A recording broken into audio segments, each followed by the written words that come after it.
दोस्तों नमस्कार। मैं राहुल झा आपका स्वागत करता हूं। आज हम बात करेंगे भगवान कृष्ण जी का सुदर्शन चक्र क्या है इसके बारे में। तो चलिए शुरू करते हैं। सुदर्शन चक्र भगवान कृष्ण के हाथों में ब्रह्मांडीय बिजली की तरह घूमने वाला वह दिव्य चक्र है। उसके बारे में हम अब आज जानेंगे। रूप और प्रतीकवाद। सुदर्शन चक्र 108 किनारों वाला एक घूमता हुआ दांतेदार चक्र है। इसे एक दिव्य फ्रिस्बी के रूप में कल्पना करें, लेकिन एक ऐसा जो ब्रह्मांड को चीर सकता है।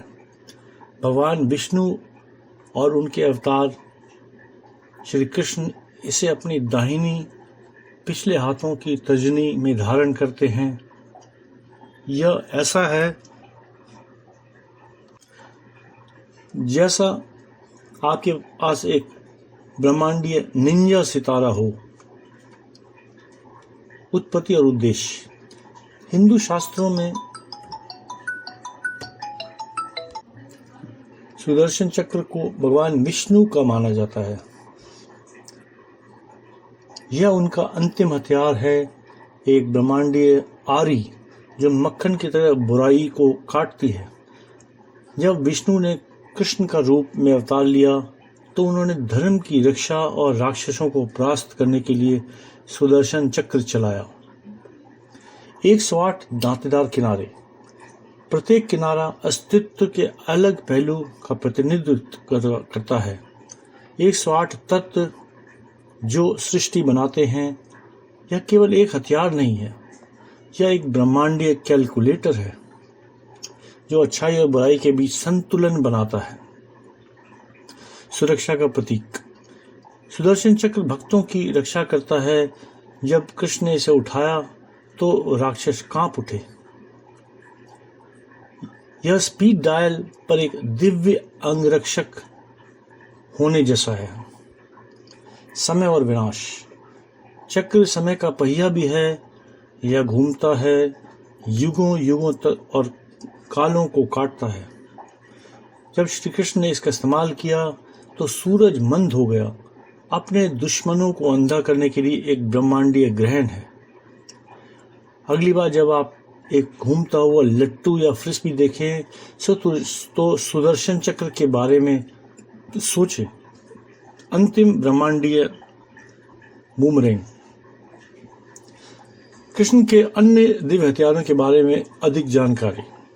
भगवान विष्णु के 8वें अवतार भगवान श्री कृष्ण ने हिंदू पौराणिक कथाओं में कई दिव्य हथियारों का इस्तेमाल किया था। आइए इनमें से कुछ शक्तिशाली हथियारों के बारे में जानें। सबसे पहले सुदर्शन चक्र है। सुदर्शन चक्र शायद कृष्ण का सबसे पहचाना जाने वाला हथियार है। यह दांतेदार किनारे वाला एक जादुई घूमता हुआ चक्र है जो फेंकने के बाद उनके हाथ में वापस आ जाता है। यह दिव्य हथियार परम शक्ति और सुरक्षा का प्रतिनिधित्व करता है। जब कृष्ण ने इसे लहराया तो सबसे शक्तिशाली दुश्मन भी कांप उठे। पंचजन्य शंख। कृष्ण के पास पंचजन्य शंख भी था जो एक शंख है। इसे बजाने पर यह एक ऐसी गूंजती हुई ध्वनि उत्पन्न करता था जो दुश्मन में भय पैदा कर देती थी। शंख विजय और दिव्य उपस्थिति का प्रतीक था। कौमोद की गदा। कौमोद की गदा कृष्ण की गदा थी। यह एक दुर्जेय हथियार था जो विरोधियों को कुचलने में सक्षम था। गदा शक्ति और न्याय का प्रतीक थी।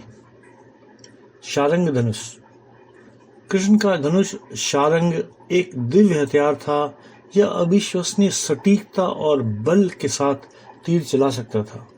धनुष ध्यान और दृढ़ संकल्प का प्रतिनिधित्व करता था। नंद का कट्टी। नंद का तलवार। नंद का तलवार कृष्ण की दिव्य तलवार थी। यह अज्ञानता और भ्रम सहित किसी भी चीज को काट सकती थी। तलवार ज्ञान और सत्य का प्रतीक थी। कौमोद की गदा। कृष्ण द्वारा इस्तेमाल की जाने वाली एक और गदा कौमोद की थी। इसे अविनाशी और दुश्मन को वश में करने में सक्षम कहा जाता था। गदा सुरक्षा और व्यवस्था का प्रतिनिधित्व करती थी। विष्णु का चक्र, सुदर्शन चक्र से परे कृष्ण के पास विष्णु के ब्रह्मांडीय चक्र तक भी पहुंच थी। इसका आध्यात्मिक और आध्यात्मिक महत्व था। कृष्ण ने इसका प्रयोग न केवल युद्ध में बल्कि धर्म के कायम रखने के लिए भी किया और भक्तों की रक्षा के लिए भी किया। कृष्ण द्वारा युद्ध में इन हथियारों का उपयोग करने की कौन सी कहानियां हैं? आइए महाभारत के कुछ आकर्षक कहानियों पर गौर करें, जहां भगवान कृष्ण ने महाकाव्य कुरुक्षेत्र युद्ध के दौरान अपने दिव्य हथियारों का प्रयोग किया था। सुदर्शन चक्र। संदर्भ: सुदर्शन चक्र एक दिव्य भार चक्र भगवान श्री कृष्ण का प्राथमिक हथियार है। कहानी: कुरुक्षेत्र युद्ध के दौरान कृष्ण ने पांडव की रक्षा और धर्म को कायम रखने के लिए रणनीति रूप से सुदर्शन चक्र इस्तेमाल किया। उल्लेखनीय घटना: जब कौरवों के सेनापति भीष्म ने पांडव सेना पर कहर बरपाया तो कृष्ण ने हस्तक्षेप किया। उन्होंने अर्जुन को भीष्म पर हमला करने का निर्देश दिया। अर्जुन हिचकिचाए क्योंकि भीष्म उनके पूजनीय शिक्षक थे। कृष्ण ने रथ का पहिया, एक गैर हथियार, उठाया और भीष्म पर हमला किया।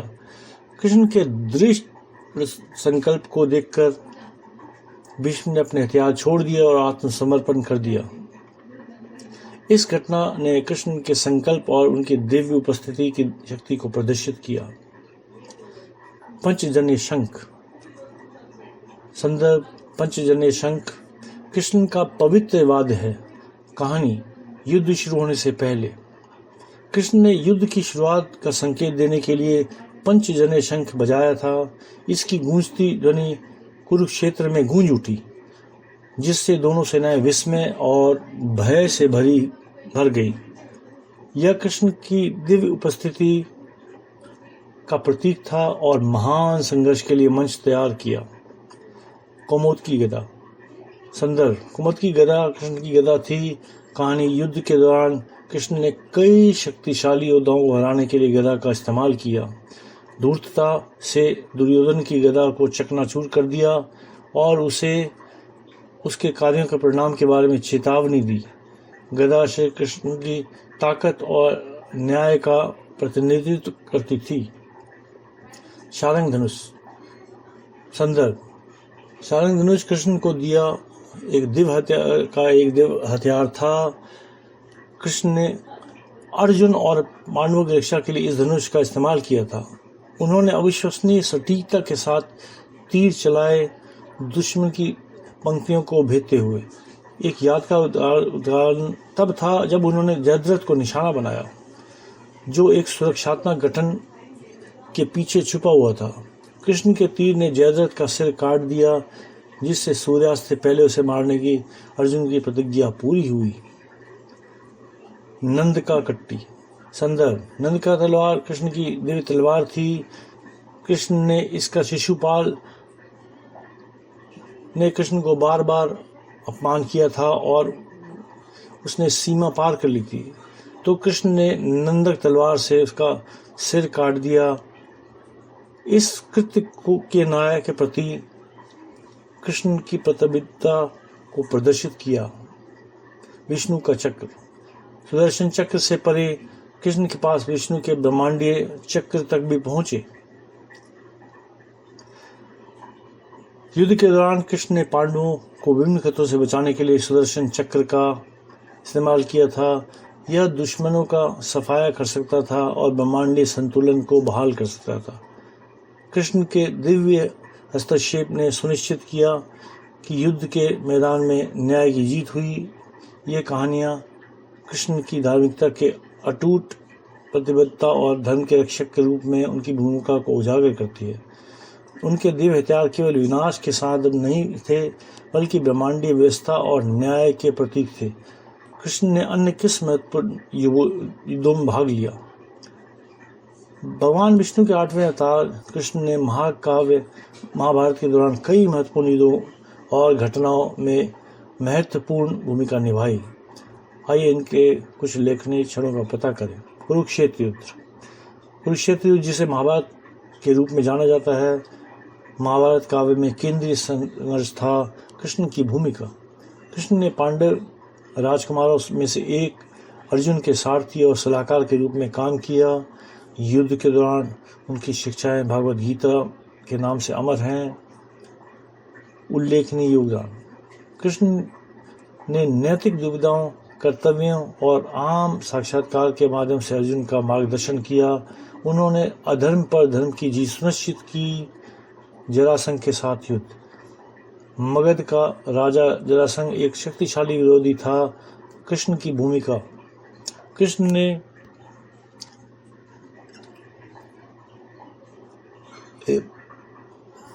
कई युद्धों में जरासंध को हराया। उन्होंने जरासंध को 2 हिस्सों में विभाजित करने के लिए एक चतुर रणनीति का इस्तेमाल किया, जिससे उसकी हार सुनिश्चित हुई। इस जीत ने कृष्ण की स्थिति को मजबूत किया और उन्हें एक दुर्जय शक्ति के रूप में स्थापित किया। राजकुमारी रुक्मिणी का उद्धार। राजकुमारी रुक्मिणी कृष्ण की पत्नी शिशुपाल एक प्रतिद्वंदी राजा से जबरन विवाह करने के लिए थी। कृष्ण की भूमिका। कृष्ण ने शिशुपाल और उसके सहयोगियों को हराकर रुक्मिणी को बचाया। उल्लेखनीय घटना।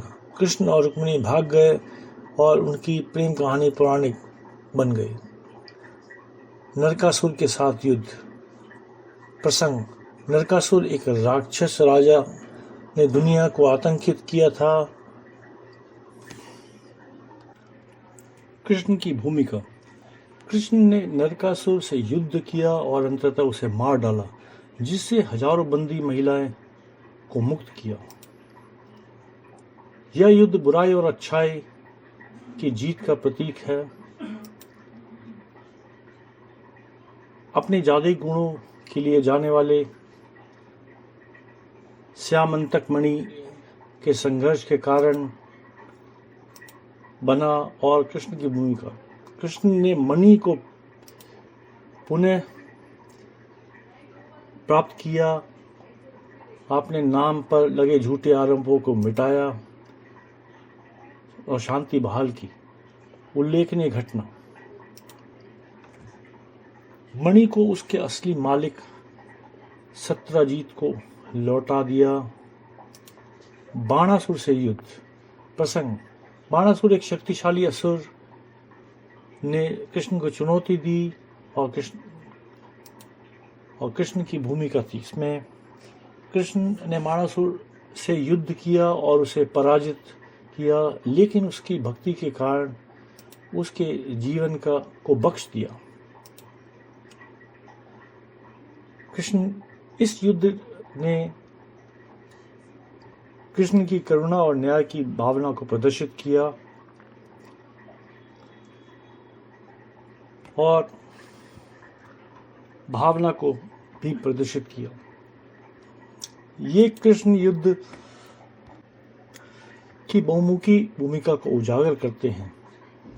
एक योद्धा, कूटनीतिज्ञ, रणनीतिकार और धर्म के रक्षक के रूप में उनके कार्य भक्तों और साधकों को समान रूप से प्रेरित करते हैं।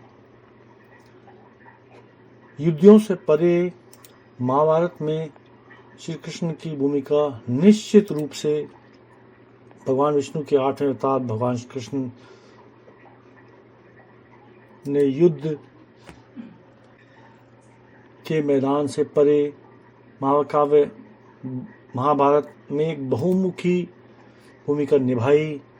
उनका प्रभाव महज युद्ध से कहीं आगे था। आइए कृष्ण की भूमिका के कुछ महत्वपूर्ण पहलुओं का पता लगाएं। रणनीतिकार और सलाहकार। कुरुक्षेत्र युद्ध। जबकि कृष्ण एक योद्धा थे, कुरुक्षेत्र युद्ध के दौरान उनकी प्राथमिक भूमिका अर्जुन के सारथी और सलाहकार के रूप में थी। युद्ध के मैदान पर अर्जुन को दी गई उनकी शिक्षाएं भागवत गीता में अमर हैं। नैतिक दुविधाएं। कृष्ण ने नैतिक दुविधाओं कर्तव्य और आत्म साक्षात्कार के माध्यम से अर्जुन का मार्गदर्शन किया। उनकी सलाह शारीरिक युद्ध से परे थी। यह जीवन कर्तव्य और आध्यात्मिकता के सार में तल्लीन थी। कूटनीति और शांति के प्रयास। युद्ध को रोकने, युद्ध शुरू होने से पहले कृष्ण ने कूटनीतिक तरीके से इसे रोकने की कोशिश की। उन्होंने रक्तपात से बचने के लिए कौरवों और पांडवों दोनों के साथ बातचीत की। असफल कूटनीति।